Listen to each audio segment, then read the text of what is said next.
The next step is to use these screws into those holes right there after you verify that this is square on here where it needs to be.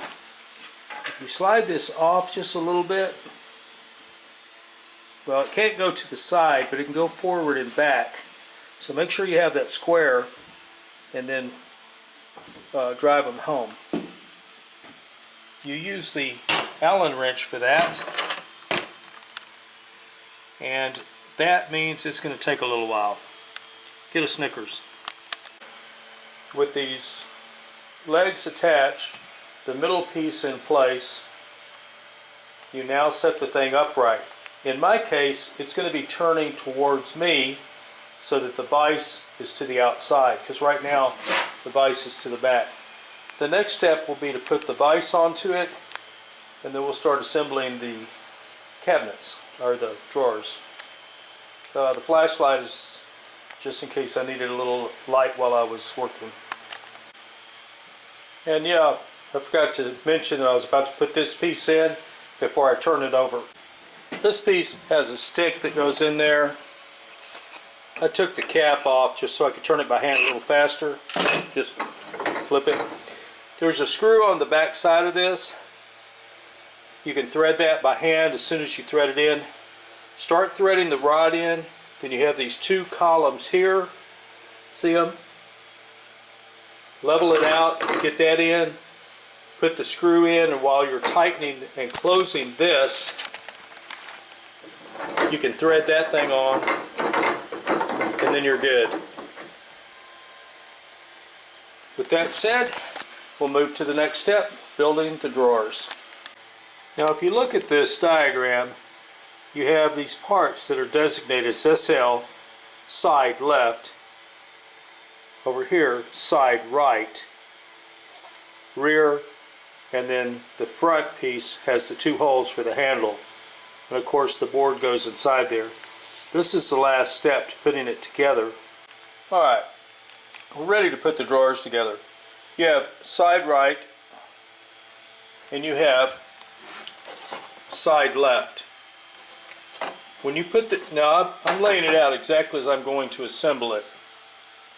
The back will be back here, the rear, that's the R. But you have these slots in here. See the slot? And you have a slot there as well. So that helps align everything where it needs to be. Put some styrofoam in there, we'll get that out. Got little screws here, screw holes there. This goes together with the same screws we've been using, which you can use a Phillips. I've turned my drill down to the lowest ratchet setting that it has so that I don't strip the screws out of this wood. Now I've got some splinters I can put in there and some wood glue to harden it. I'm going to try not to do that. So now the next thing that I need to do is assemble this, put the bottom in, turn it up on end, put the rear plate down, screw it into place, and then put the handles on and slide them into spot.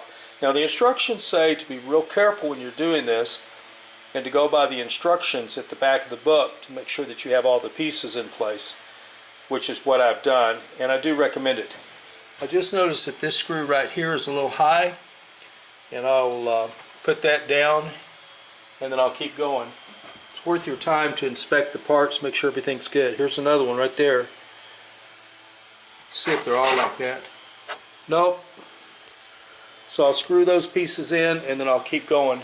That'll save trouble in the future. What I'll be doing now is sliding the back or the bottom in and then putting the back on.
Setting is 7.